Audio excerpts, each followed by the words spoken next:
Bonjour bien-aimés, bonjour peuple de Dieu, bonjour aux frères et sœurs en Jésus-Christ, bonjour aux serviteurs et aux servantes de notre Seigneur et Sauveur Jésus-Christ à travers le monde.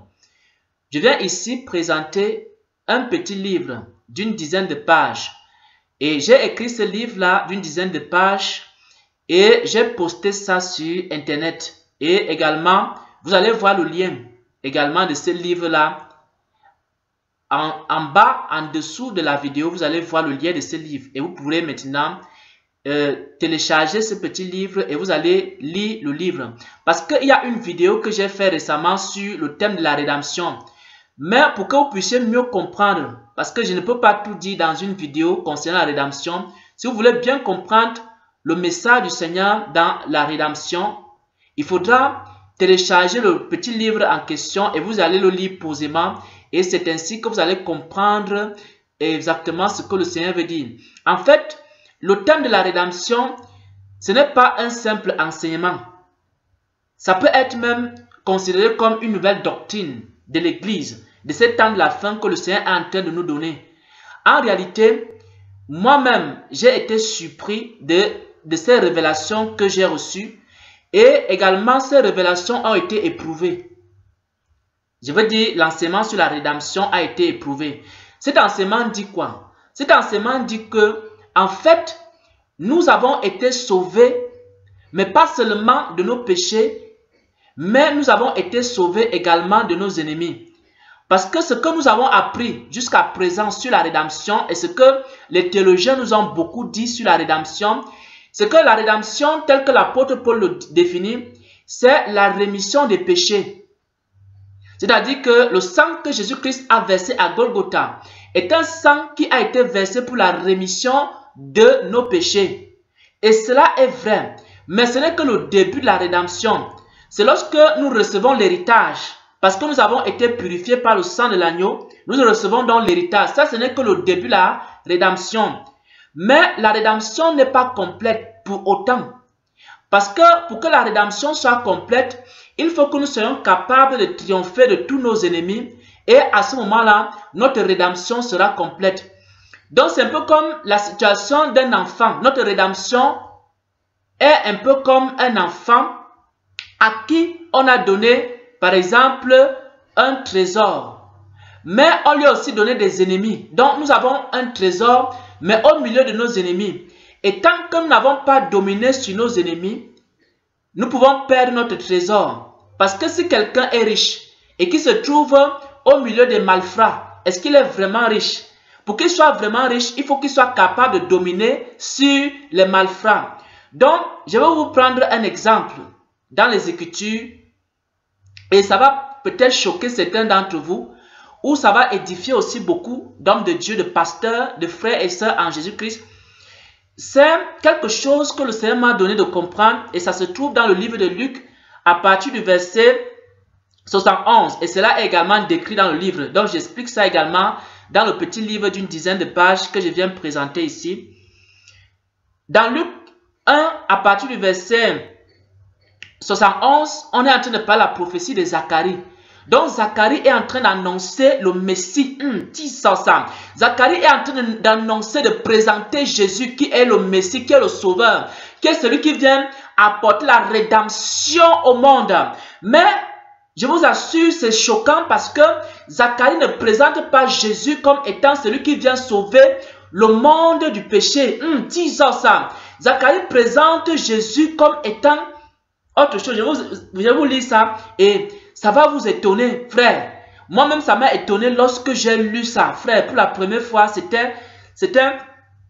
Donc, comme il avait annoncé par la bouche de ses saints prophètes des temps anciens, un sauveur qui nous délivre de nos ennemis et de la main de tous ceux qui nous haïssent. Donc, le Saint-Esprit parle à travers Zacharie ici. Et le Saint-Esprit est en train de présenter Jésus, non seulement comme un sauveur qui vient délivrer du péché, frère, mais il présente ici, Luc 1, verset 71, un sauveur qui nous délivre de nos ennemis et de la main de tous ceux qui nous haïssent. Frère, Jésus n'est pas venu simplement te sauver du péché. Si tu crois encore à ça, Satan va continuer à dominer sur toi, à dominer sur toi. Jésus est le sauveur qui est venu non seulement te sauver du péché, mais il est venu te sauver de tes ennemis. C'est-à-dire quoi? C'est-à-dire que la terre-ci dans laquelle tu te trouves est un lieu de combat et le ciel est un lieu de repos. La terre n'est pas un lieu de repos. La terre est un lieu de combat. Le ciel est un lieu de repos. Mais pour que tu ailles te reposer au ciel, il faut que tu aies combattu sur cette terre. Les gens qui vont aller au ciel, ce sont des vainqueurs. Ce sont des personnes qui ont combattu sur cette terre. Ce sont des personnes qui ne se sont pas donné du repos sur la terre et qui ont combattu chaque jour contre leurs ennemis, combattu chaque jour contre le méchant, combattu chaque jour contre les forces de ténèbres, contre les ennemis de leur salut, contre les ennemis de leur héritage. C'est après avoir combattu alors qu'ils vont aller se reposer au ciel. Donc cette terre est un lieu de combat et le ciel est un lieu de repos. Mais tu ne peux aller te reposer au ciel que si tu as combattu sur cette terre. Tu as été sauvé, frère. Mais tu as été sauvé au milieu de tes ennemis. Et tu dois être capable de vaincre tes ennemis pour que ces ennemis-là ne te détruisent pas. Maintenant, je vais faire une petite parenthèse, frères et sœurs. Excusez-moi un peu, serviteur, servant de Dieu. Excusez-moi un peu, chrétien et chrétienne. Excusez-moi un peu, homme de Dieu. Je viens présenter ce que le Seigneur m'a donné pour le corps de Christ, pour l'église des temps de la fin. J'ai écrit un petit livre là-dessus. J'ai écrit un petit enseignement là-dessus que j'ai posté sur Internet. Et je sais que c'est le message du Seigneur pour l'église des temps de la fin. Excusez-moi un peu, frères et sœurs. Excusez-moi un peu. Il y a certaines personnes qui disent je n'ai pas besoin d'avoir un bon mari. Je n'ai pas besoin d'avoir une bonne femme. Mon frère, ma soeur, tu as besoin d'avoir un bon mari. Tu as besoin d'avoir une bonne femme. Parce que si tu es sauvé au milieu par exemple d'un mauvais mari ou d'une mauvaise femme, cette femme-là ou ce mari peut pourrir ton cœur tellement que tu seras incapable même de prier, de jeûner et de porter du fruit. Bien-aimés frères et sœurs en Jésus-Christ, tu es pasteur, tu es un leader chrétien. Alors à ce moment-là, tu as des brebis dans ton assemblée. Ne dis pas que non, moi je suis pur et les chrétiens ils sont faibles. Tu as besoin de fortifier tes brebis. Parce que si tu ne fortifies pas tes brebis, si tes brebis ne deviennent pas aussi forts comme toi, alors ces brebis-là vont te pousser à la faute. Tu ne peux pas être sauvé au milieu des gens qui ne sont pas sauvés. Tu dois sanctifier les gens qui t'écoutent. Parce que si tu ne sanctifies pas les gens qui t'écoutent, alors à ce moment-là, ces personnes-là seront une occasion de chute. Il y a quelque chose que j'explique dans ce livre. Il y a une petite notion que j'explique dans ce livre. Par la grâce que le Seigneur m'a accordée de comprendre, il y avait deux justes dans les Écritures. Il y avait le juste Abraham, un grand serviteur de Dieu appelé Abraham. Un autre grand serviteur de Dieu appelé Moïse. Moïse n'a pas vu la terre promise. Parce qu'il n'a pas été capable de sanctifier le peuple qui était avec lui. Parce qu'il vivait au milieu d'un peuple rebelle, un peuple impur, un peuple mauvais et méchant. C'est ce peuple-là qui a poussé Moïse à la faute. Moïse, le grand serviteur de Dieu, n'est pas entré à la terre promise. Serviteur de Dieu, pasteur, apôtre, évangéliste, tu as besoin d'avoir des brebis dans ton église qui sont remplis du Saint-Esprit, qui sont forts. Parce que s'ils sont faibles, ils risquent de t'entraîner. Donc, tu as besoin également de les fortifier. Tu ne peux pas être sauvé au milieu de tes ennemis. Par contre, il y a un autre juste, un grand serviteur, Abraham. Abraham n'a pas eu trop de problèmes dans sa vie. Pourquoi? Parce que Abraham était entouré de gens. Il a enseigné la justice à toutes les personnes qui étaient avec lui. C'est pour ça qu'Abraham était en sécurité. C'est pour ça qu'il n'y avait pas quelqu'un qui irritait tout le temps Abraham. Abraham a enseigné la justice à tout le monde, à ses serviteurs, à ses enfants, tout ce qui était dans sa maison. Il leur a enseigné les voies de Dieu. Et toi, tu n'enseignes pas les voies de Dieu. Et tu crois que tu es sauvé, frère. Pasteur, tu crois que tu es vraiment sauvé? Tu crois que tu peux être sauvé si tu ne sauves pas tes frères? Tu es entouré des chrétiens qui vivent dans le péché. Tu ne leur dis pas qu'il faut qu'ils se sanctifient. Frère, Satan va passer à travers ces gens qui vivent dans le péché là. Les femmes là, que tu ne veux pas leur enseigner la sanctification. Les frères, que tu ne veux pas leur enseigner la sanctification. Ce sont ces frères et ces sœurs que tu ne veux pas enseigner la sanctification là. Ce sont eux qui vont faire quoi? Qui seront une occasion de chute pour ton ministère. Ce sont elles qui viendront te séduire, qui viendront dans ton bureau. Elles vont te dire non, pasteur, prie pour moi. Pasteur, prie pour moi. Vraiment, j'ai un problème dans mon foyer. J'ai un problème dans ma vie. Et puis, prie pour moi. Elles vont commencer à venir là. Elles te clignotent les yeux comme ça. Elles disent, prie pour moi. Elles vont venir. À force de venir, l'autre va venir le matin.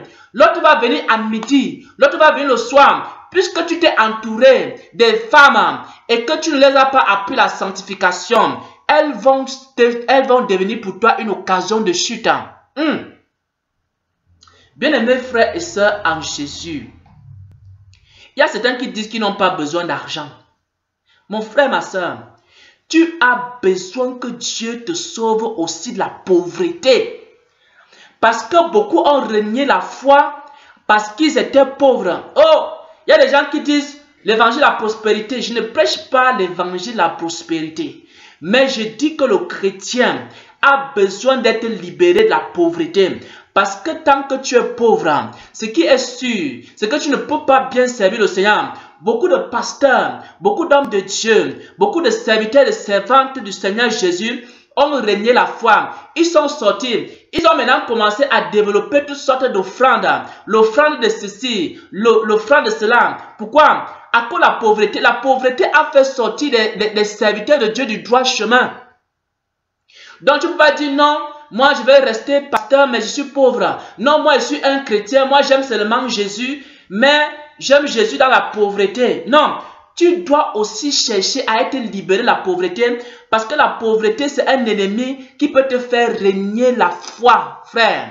Mais il y a d'autres qui disent que non, moi je n'ai même pas besoin de la guérison, frère. Je dis, voici la révélation que le Seigneur m'a donnée pour l'église. Jésus est un sauveur qui nous délivre la main de tous nos ennemis et la pauvreté est un ennemi. Et lorsque tu es pasteur et que tu as des chrétiens, par exemple, qui ne sont pas purs de cœur, tu dois les purifier parce qu'ils seront des ennemis, ils vont faire tomber ton ministère. D'autres disent que non, moi je n'ai pas besoin de la guérison. Mon frère, tu as besoin de la guérison parce qu'il y avait un homme, il s'appelait Job. Job, la maladie aussi est un ennemi que tu dois vaincre. Job était quelqu'un qui supportait la souffrance, frère. Job, il supportait la souffrance. Moi, je ne peux même pas supporter la moitié de la souffrance que Job supportait là. Job a supporté la souffrance, il a supporté la souffrance, la souffrance. Il a supporté la souffrance, la souffrance, la souffrance, la souffrance. Mais à un moment donné, dans sa souffrance, il n'a plus pu supporter. Il a commencé à vouloir sortir les blasphèmes comme ça là. Donc mon frère, ma soeur, fais attention. Toi qui dis que non, moi il peut seulement être malade. La maladie là, ça peut te faire à un moment donné que tu renies Jésus.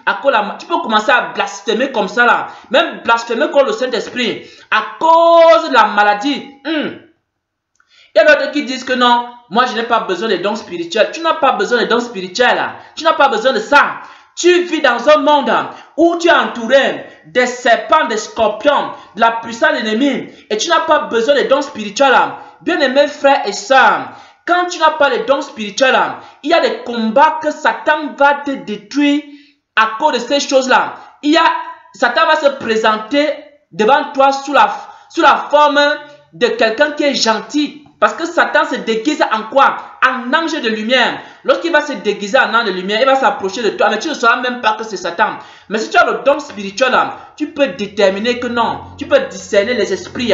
Tu peux connaître les plans de Satan. Et tu peux détruire et abattre les forces de l'ennemi. Pourquoi? Parce que tu as les dons spirituels. Il y a même d'autres qui disent que non, je n'ai même pas besoin de la connaissance. Parce que la connaissance là même, ça me sert à quoi? Je ne dois même pas trop connaître. Bien-aimés frères et sœurs, tu as besoin aussi que Jésus te délivre de l'ignorance. Tu as besoin de la connaissance. Pourquoi? Parce que le peuple de Dieu périt faute de connaissance. Donc, frères et sœurs, il y a d'autres qui disent que non, vraiment, lors de cela, on n'a même pas trop besoin de servir Dieu. Bien-aimés frères et sœurs en Jésus-Christ, tu as besoin de servir Dieu.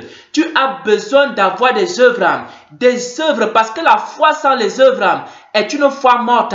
Donc c'est pour dire quoi, frère? J'explique toutes ces choses-là également dans le petit livre que j'ai écrit sur la rédemption. C'est pour dire que, bien-aimés frères et sœurs, nous avons besoin également que le Seigneur nous aide. Bien-aimés, j'ai traversé des situations dans ma vie qu'à un moment donné, j'ai failli regretter le jour que j'ai répondu à l'appel de Dieu, frère.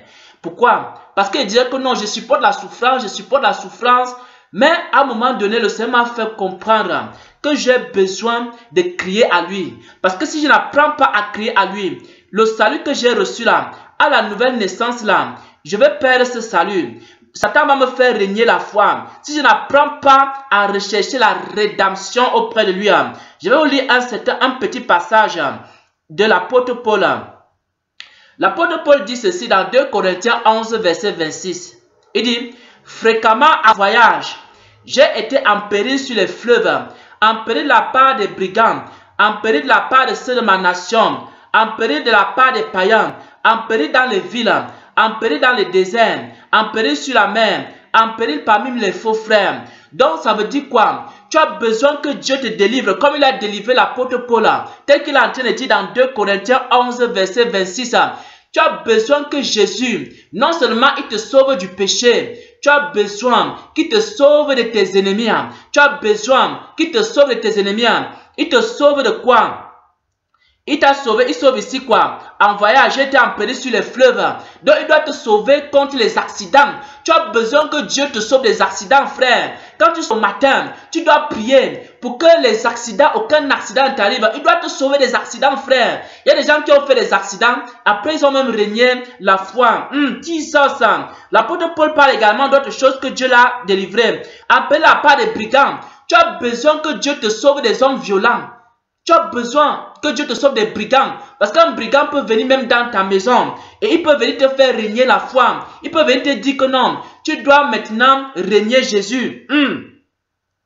En péril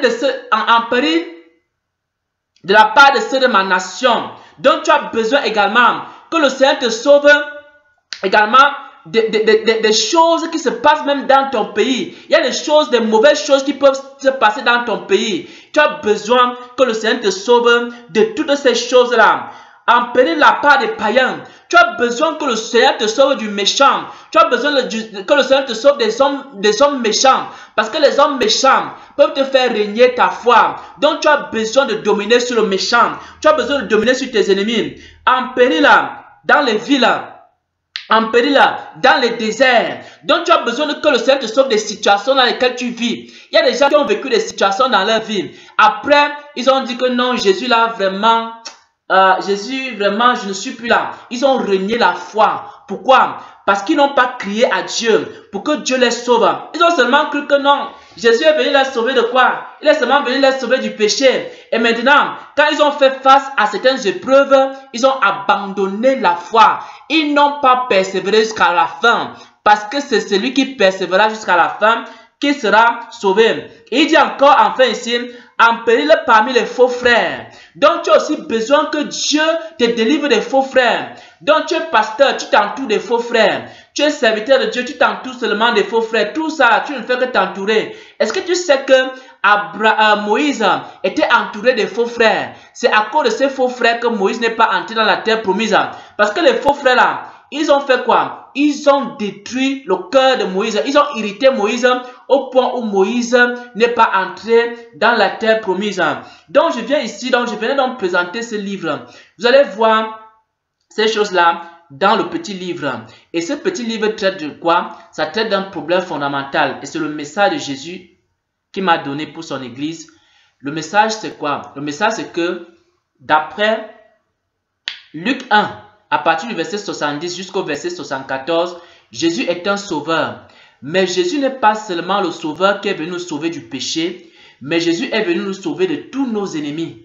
Et ce n'est que lorsque nous aurons écrasé tous nos ennemis, c'est à ce moment-là que nous serons vraiment en paix et en sécurité. Parce que notre salut est exposé. Il y a des ennemis autour de nous et nous avons besoin de vaincre ces ennemis-là. Donc je vous souhaite également bonne lecture pour ce livre-là. Et vous allez voir toutes ces choses. Il y a beaucoup de choses que je ne peux pas dire dans une vidéo. Mais c'est quand vous allez partir dans ce livre-là que vous allez découvrir toutes ces choses que le Seigneur m'a données pour son peuple.